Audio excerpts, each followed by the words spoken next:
네, 5월 9일 월요일 김현미 매니저와 함께하는 영민한 투자 한번 시작해 보겠습니다. 매니저님 안녕하세요. 네, 반갑습니다.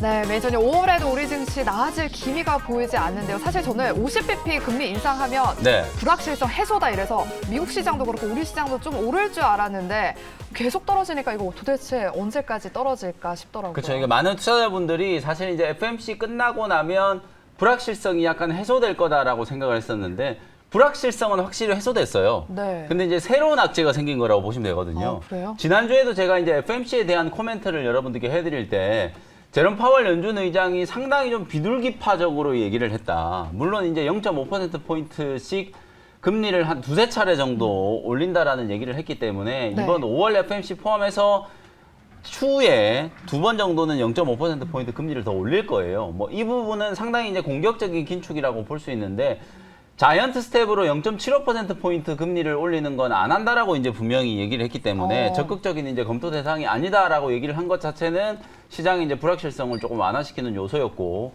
그리고 저는 이제 이게 말이 아다르고 어다른 게요. 지금부터 제가 말씀드리는 이 포인트 때문에 시장이 오히려 조금 더 빠지고 있는 게 아닌가. 제롬 파월 연준 의장이 미국 경제가 정말 탄탄하다 그랬거든요. 네. 고용 지표도 지금 너무 좋고 소비도 잘 되고 있기 때문에 미국 경제가 경착륙할 가능성이 아직까지는 보이지 않는다. 이런 얘기를 했기 때문에 저는 이제 제롬 파월 연준 의장이 작정하고 시장을 좀 안심시키기 위한 소위 말해서 이제 립 서비스를 좀 내놓고 있구나. 왜냐하면 IMF 총회 이후에 시장이 아주 강한 긴축에 대한 어떤 메시지 때문에 좀 출렁거렸던 거, 이걸 이제 제롬 파월 연준 의장도 봤을 거 아니에요. 그래서 아마도 이런 부분들에 대한 우려를 약간 이제 좀 해소시키기 위해서 미국의 펀더멘탈이 그만큼 강하다라는 걸 이제 오히려 역설적으로 좀 많이 강조를 좀 했었는데, 이게 저는 오히려 시장 참여자들의 불안을 좀 더 가중시킨 게 아닌가. 왜냐면 우리가 이제 작년으로 좀 시간을 거슬러서 돌아가 보자고요. 작년에 물가가 막 이제 올라가기 시작할 때, 작년 4월부터 이제 물가가 많이 올랐었잖아요. 물가가 올라가기 시작할 때 연준이 뭐라 그랬냐면 일시적인 현상이다. 구조적으로 물가가 계속 올라갈 가능성이 높지 않다. 이걸 한 6개월 동안 얘기를 하다가 작년 4분기나 돼서야 잘못 판단했다라는 걸 인정을 한 거예요. 물가가 구조적으로 올라가고, 그리고 이 물가가 오르는 속도가 워낙 가파르다 보니까 이걸 잡기 위해서 이제 공격적으로 긴축을 해야 된다라는 메시지를 보낸 거잖아요. 마찬가지로 이번에도 시장 참여자들은 물가가 지금 계속 올라가고 있고, 거기에다가 지정학적 리스크, 중국발 셧다운 경기 둔화 우려, 소위 말해서 이제 S 공포가 지금 현실화되고 있는 상황인데 연준의 대처가 너무 안일한 거 아니냐, 연준이 너무 경기 전망을 낙관적으로 보고 있는 거 아니냐, 이런 이제 우려가 좀 제기가 되면서 시장의 변동성이 상당히 좀 커졌거든요. 그러다 보니까 이제 10년물 국채금리가 3% 이상으로 튀어 올랐고, 달러 인덱스도 사실은 예상된 금리 인상이 된 것 치고는 인덱스가 지금 104, 거의 105까지 지금 올라갔거든요. 그러다 보니까 이게 22년 만에 달러 인덱스가 지금 최고치를 기록하고 있는 상황이거든요. 이런 전반적인 상황들이 시장에 조금 왜곡을 좀 나왔다. 저는 그렇게 보는 거예요. 그래서 제가 이제 지난주에 또 하나 말씀드렸던 것 중에 하나가 뭐냐면, 진짜 이번 FOMC 회의 결과, 그리고 이제 제롬 파월 연준 의장의 기자회견장에서의 발언을 평가하기 위해서는 수요일이 좀 지나야 된다. 이번 주 수요일 날 소비자 물가 지수가 발표가 될 거예요. 4월 달에 이제 미국의 CPI 지표가 이제 발표가 될 텐데, 전월 대비하면은 한 0.2% 정도, 전년 동기 대비가 이제 중요한데요. 전년 동기 대비가 한 7% 정도 내외 수준으로 아마 물가 지표가 발표가 좀 된다면 지난달에 피크아웃에 대한 얘기가 이제 조금 더 힘을 받을 거거든요. 네. 그렇게 된다면 경기 둔화에 대한 우려가 약간 좀 불식시키고, 그리고 인플레이션에 대한 우려가 어느 정도 좀 해소가 되면서 투자 심리가 조금 살아나지 않겠는가. 지금은 지난 FOMC 결과에 대한 아주 좀 과민 반응 때문에 뭐 우리 시장뿐만 아니라 글로벌 증시가 지금 동반해서 같이 조정을 좀 받고 있고, 특히나 오늘 우리 국내 증시가 왜 이렇게 많이 빠지나라고 우리 지연 아나운서께서도 되게 궁금해하셨잖아요. 네. 저는 이게 이제 좀 논리적인 설명은 아닐지라도 지난주 금요일날 미국 증시가 거의 5% 급락했잖아요. 맞아요. 근데 우리 시장은 이제 코스닥이 한 1.7% 빠졌거든요. 코스피는 그거보다 덜 빠졌고요. 그러다 보니까 오늘 이제 원래 금요일 날 한꺼번에 빠져야 될 걸 오늘 조금 나눠서 빠지고 있는 거다. 어차피 미국 지수가 연중 최저점을 지금 깨고 내려온 상황이기 때문에 우리 시장도 일정 부분 단기적으로는 변동성이 조금 확대될 수밖에 없는 상황이다. 지난주 금요일과 이번 주 월요일의 시장이 조금 연장선상에서 여러분들이 보실 필요는 있다라는 생각이 좀 들고요. 또 하나 저는 이제 이것도 사실 아주 논리적인 접근은 아닌데, 지난주부터 이번 주까지 중국, 홍콩, 일본 번갈아 가면서 계속 휴장을 하고 있잖아요.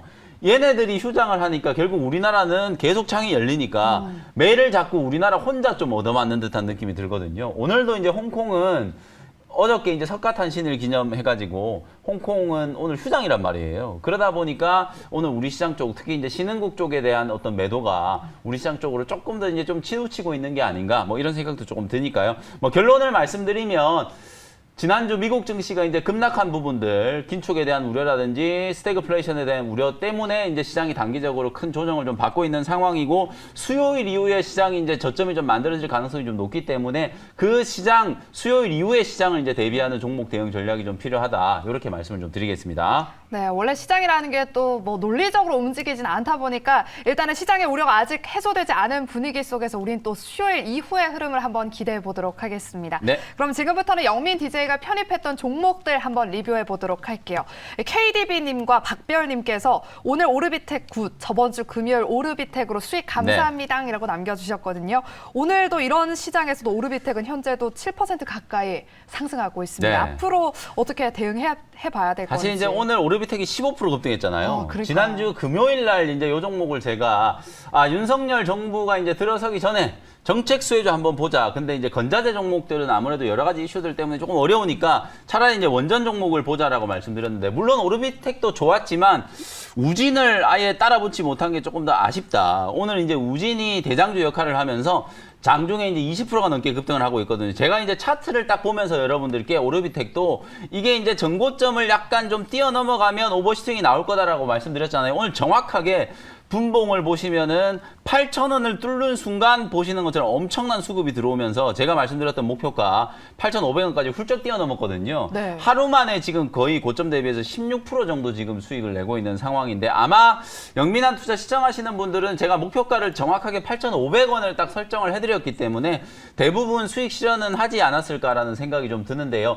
혹시나 차익 매도를 못 하신 분들은 내일 또 새로운 정부가 들어서잖아요. 맞아요. 근데 이게 우리 주식시장의 논리가 항상 이게 뭔가 이제 또 기다렸던 재료가 딱 이제 공개가 되면 새 정부가 들어서면 원전 관련된 정책이 이제 수혜를 받을 거라는 거 모르는 사람이 없거든요. 그러니까 이제 오늘 출범하기 하루 전날 이제 우진이라든지 오리비텍 같은 이런 종목들이 아주 급등이 나오는 걸 보면 분명히 이제 정책에 대한 기대감이 반영이 되는 거거든요. 그래서 보유하고 계신 분들은 제가 말씀드렸던 8,500원, 뭐 꼭 8,500원 아니더라도 한 8,300원에서 8,500원 정도 부근에서 차익을 좀 챙기는 차원으로 오늘 내일 대응을 한번 해보시면 좋을 것 같고, 원전 관련된 종목들 오늘 특징이 우진하고 오르비텍은 아주 강하게 올라가는데 다른 종목들은 또 좀 쉬고 있어요. 맞아요. 한신기계는 막 10% 넘게 또 조정이 들어오기도 하거든요. 이렇게 이제 조금 차별화된 흐름이 나오기 때문에 이런 단기 테마성으로 이제 수급이 붙어주는 종목은 절대 여러분들 욕심 부리지 마시고 수익을 딱 만들어 줄 때, 시장에서 충분히 수익을 만들어 줄 때 확실하게 또 수익을 챙기는 전략으로 대응을 하는 게 좋겠다. 이렇게 말씀을 좀 드리겠습니다. 네, 내일 취임식을 앞두고 오르비텍은 수익을 좀 실현해보자. 8,300원에서 8,500원 사이에서 수익을 한번 실현해보자라고 리뷰 도와주셨습니다. 다음으로 리뷰해볼 종목은요, 바로 이엔드디입니다. 4월 21일에 편입해 주셨는데 오늘은 윗꼬리가 달렸지만 그래도 견조한 흐름을 보여주고 있고 수익 실현 중이거든요. 네. 이엔드디도 오늘 딱 3만 원을 딱 터치를 하면서 목표가를 달성을 했는데 이 네. 종목도 한 16% 정도 지금 수익을 기록하고 있거든요. 근데 이엔드디는 저는 매도를 못 하신 분들도 계속 좀 보유를 해 나가시는 게 좋을 것 같다라는 생각이 좀 들어요. 워낙 제가 이제 뭐 낮은 가격에서 소개를 해드리기도 했지만 네. 사실상 이엔드디는 추가적인 상승 여력이 충분히 좀 있어 보이는 게, 최근에 이제 LG화학이 고려아연하고 양극재 관련돼서 학작법인을 만든다는 얘기도 있었고, 또 하나 이제 시장에 조금 뜨거운 이슈 중에 하나가 전 세계, 우리나라는 에코프로 BM이라는 어마어마한 양극재 회사가 있잖아요. 근데 전 세계적으로 보면 유미코어라고 하는 이 벨기에 회사거든요. 유미코어라고 하는 양극재 시장 이제 전체 1위 기업인 유미코어라고 하는 회사를 우리나라 LG화학이 인수를 할 수도 있다. 뭐 이런 얘기들이 이제 지난주부터 계속 좀 흘러나오고 있어요. 그리고 이제 노스볼트도 우리나라에 와가지고 협력회사 내지는 합작회사를 설립을 하기 위해서 여러 회사들을 이제 만나고 다닌다. 뭐 이런 얘기들이 지금 시장에서 좀 돌고 있는 상황이기 때문에 이엔드디가 이제 유미코어하고의 어떤 거래 관계 때문에 이제 또 주목을 좀 받은 거고, 이엔드디가 이제 양극재에 들어가는 전구체를 또 개발하는데 성공을 해가지고 그 부분을 이제 주목을 받고 있는 거거든요. 거거든요. 오늘은 시장 분위기가 지금 워낙 어렵기 때문에 장 초반에 3만 원 근처까지 올라가다가 윗꼬리에 좀 달렸지만 하루 이틀 쉬었다가 이 종목은 더 올라갈 수도 있거든요. 수익 극대화 관점으로 계속 보유를 좀 해보시고 목표가는 뭐 3만 원 말씀드렸지만 조금 더 올라간다면 3만 2천 원까지도 충분히 상승 여력이 남아있는 종목이니까 E&D는 수익 극대화 관점으로 계속해서 보유하는 전략을 제시를 해드리도록 하겠습니다. 네, E&D 오늘 오전장에서 목표가를 터치했는데 혹시나 지금도 보유하고 계신 분들은 계속해서 수익 극대화 관점에서 조금 더 보유해보자라는 리뷰 도와주셨습니다. 그럼 오늘 영미 매니저의 종목 리뷰는 여기까지 들어보도록 하겠고요. 우리 시청자분들의 종목 상담 도와드리도록 하겠습니다. 일단 먼저 첫 번째 종목은요. LNF가 왔습니다. 네. 23만 5천 원에 10% 들어가신 지 얼마 안 되신 것 같아요. 네. 이 종목은 뭐 당연히 홀딩이죠. 홀딩할까요? 에코프로 BM은 최근에 이제 뭐 유증 관련된 이슈도 있었고요. 오늘 이제 권리락이 좀 됐거든요. 네. 이제 유증 권리가 이제 떨어진 거예요. 에코프로 BM은 오히려 이제 조금 쉴 수 있는 상황이고 오히려 LNF가 주가가 좀 탄력을 좀 받을 수 있는 상황이거든요. 주가가 전고점을 한번 세게 뚫어가지고 25만 원을 한번 넘어섰다가 지금 22만 원대까지 이제 조정이 좀 들어왔는데 오늘 이제 사연을 주신 우리 시청자님은 딱 요때 매수되신 게 아닌가. 지난주에 23만 원 근처에 여기서 이제 매수를 하신 것 같은데 조금 누르긴 했지만 충분히 저는 뭐 보유할 수 있을 만한 가치가 있는 종목이고 LNF도 이제 테슬라양 수주를 감안하면은 에코프로 BM 정도까지는 주가가 한번 가져야 된다라고 보거든요. 아직까지 상대적으로 좀 저평가되어 있다. 오히려 LNF는 2분기 실적이 조금 더 기대되는 그런 종목이니까 보유 의견 말씀드리면서 단기적으로는 25만 원, 중장기적으로는 28만 원까지도 목표가를 한번 설정을 해드려 보도록 하겠습니다. 네, LNF는 25만 원에서 28만 원까지 계속해서 보유해보시는 전략으로 세워주셨습니다. 다음 종목은요. 짧게 도와드리도록 할게요. 네. 아프리카 TV고요. 13만 9,920원에 40% 계속해서 물 타셨나 봐요. 제가 이게 네이버 카카오 몇 개월 동안 계속 매도하시라고 말씀드리잖아요. 맞아요. 아프리카 TV도 거의 비슷한 류의 종목이지만 아프리카 TV는 제가 오늘은 보유 의견을 좀 드리고 싶은 게 아프리카 TV는 경쟁이 격화되고 있어도 국내 비즈니스만 보면 나름대로는 좀 차별화된 영역을 가지고 있어요. 그래서 지금 1분기 때 실적이 기대치에 좀 못 미치다 보니까 보시는 것처럼 15만 원대에서 지금 10만 원대까지 주가가 30% 넘게 또 주가적으로 조정을 좀 받았는데 빠지는 강도를 보면 25만 원까지 갔던 게 불과 한 6개월, 7개월 만에 지금 10만 원까지 빠졌으니까 고점 대비 지금 60% 얻어맞은 거거든요. 거의 다 빠졌다. 그래서 10만 원 정도 자리에서는 단기 저점이 좀 만들어질 수 있다라고 보고 한 13만 원 정도의 기술적인 반등 목표치, 중기적으로는 15만 원 정도의 반등 목표치 생각을 하시면서 조금 가격 회복이 좀 되는 걸 기다리셨다가 종목 대응을 좀 하시는 게 좋겠다. 이렇게 진단을 좀 해드리겠습니다. 네, 이렇게 아프리카 TV까지 우리 시청자분들 종목 상담 도와드렸습니다. 그럼 오늘 시간에 하이라이트 시간이죠. 오프닝 때 또 네. 말씀해 주셨잖아요. 수요일 이후에 흐름이 좋을 그런 종목들을 미리 좀 담아보자라고 네. 말씀해 주셨는데 어떤 종목일까요? 그래서 저 오늘 이제 약간 우진이나 오늘 오르비텍 같은 이런 종목을 좀 해드릴까 하다가 역시나 또 제 스타일대로 전공법으로 여러분들이 지금 조금 시장이 흔들리고 어렵지만 네. 확실하게 좀 보유를 하면서 주가가 올라가는 걸 이제 기다릴 수 있을 만한 믿을 만한 구석이 있는 종목 하나를 좀 준비를 해왔거든요. 좋아요. 반도체 관련된 종목이고요. 17,750원에 하나마이크론이라는 종목을 편입을 한번 해보도록 하겠습니다. 일단 이 종목은 기업 내용 설명드리기 전에 제가 차트 분석을 좀 해드릴게요. 네. 지난주에도 제가 이 종목을 말씀드리면서 이제 차트가 아주 오랜 기간 동안에 이제 행보를 했는데 사실은 행보를 한 것 치고는 이제 다른 종목하고 한번 비교를 한번 해보자고요. 같은 이제 OSAT 외주 후공정 관련 기업 중에 한미반도체라는 기업이 있거든요.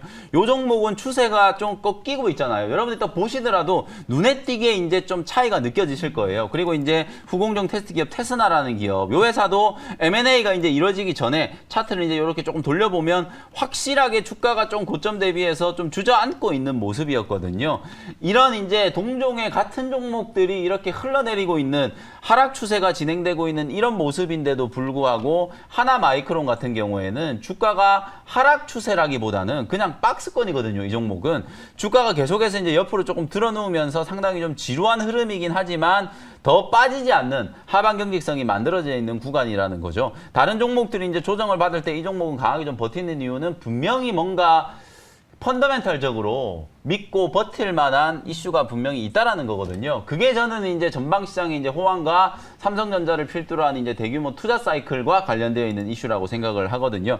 하나마이크론은 기본적으로 이제 후공정 패키지라든지 반도체 소재 쪽은 이제 쿼츠 쪽 이런 쪽을 이제 생산하는 기업이고 메모리 업황에 대해서 여러분들이 뭐 지난 1분기 때도 논란이 정말 많았어요. 근데 막상 이제 삼성전자, SK하이닉스 실적 발표를 해보니까 메모리 정말 선방했다. 그리고 2분기 이후부터는 서버 디램에 대한 수요가 더 늘어날 거고 아마존이라든지 구글이라든지 그 다음에 페이스북 지금 메타 플랫폼들 바뀌었죠. 이런 기업들이 이제 서버 디램에 대한 이제 투자를 본격적으로 시작하는 시점이 이제 2분기부터이기 때문에 디램 가격이라든지 낸드 가격이 의외로 지금 오히려 상승세로 좀 전환되고 있는 그런 모습들이 2분기 때부터 포착이 되고 있다라는 거죠. 주요 고객사들의 이제 모바일 메모리 주문이 폭증을 하다 보니까 당연히 이제 하나마이크론도 후공정 이제 테스트 쪽에서 패키징과 관련된 이제 수요가 좀 많이 나오면서 작년에 매출액이 6,700억을 지금 넘어섰고 올해는 그 6,700억에서 다시 한번 퀀텀 점프를 해가지고 1조 원대 매출을 지금 기록을 할 걸로 기대가 되고 있는 상황이거든요.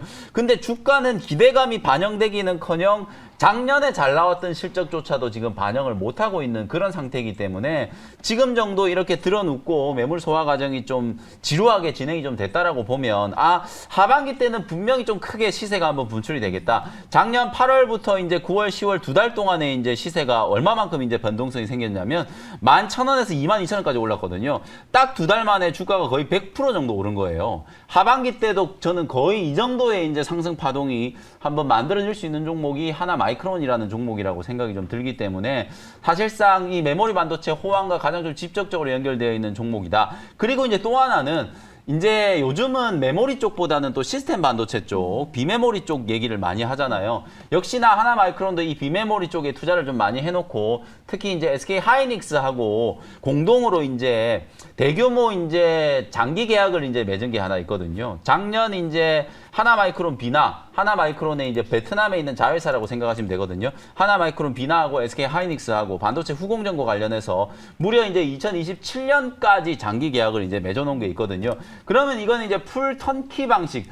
턴키 방식이 뭐냐면 다 만들어 놓고 이렇게 키만 넘겨주는 거예요. 그게 무슨 얘기냐면 이제 공장을 다 만들어 놓고 공정 최저가까지 다 시켜 놓고 키만 넘겨주면 주문한 사람은 그냥 키만 꽂아서 돌리면 된다는 얘기거든요. 그게 이제 턴키 방식이거든요.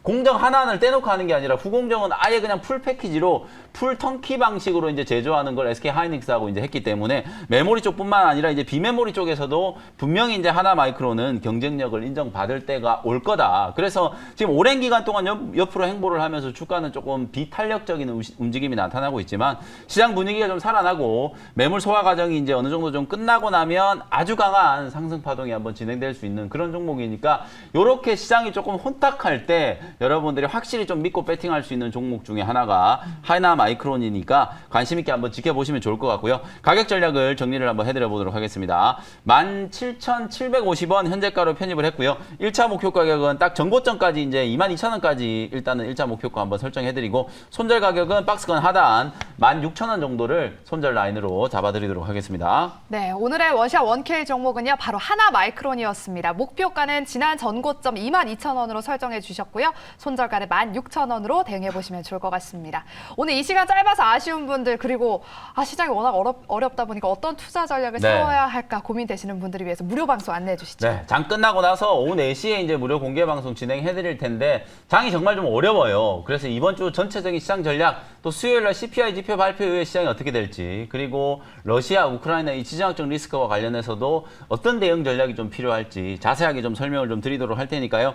장 끝나고 오후 4시에 뭐 MBN골드 홈페이지나 아니면 유튜브, MBN골드 유튜브를 통해서 실시간으로 무료 방송 진행해 드리도록 할 테니까 많은 참여 부탁드리도록 하겠습니다. 네, 오후 4시에 진행되는 김영민 매니저의 무료 방송까지 함께해 주시고요. 저희는 내일 이 시간에 다시 찾아오도록 할게요. 여러분 고맙습니다.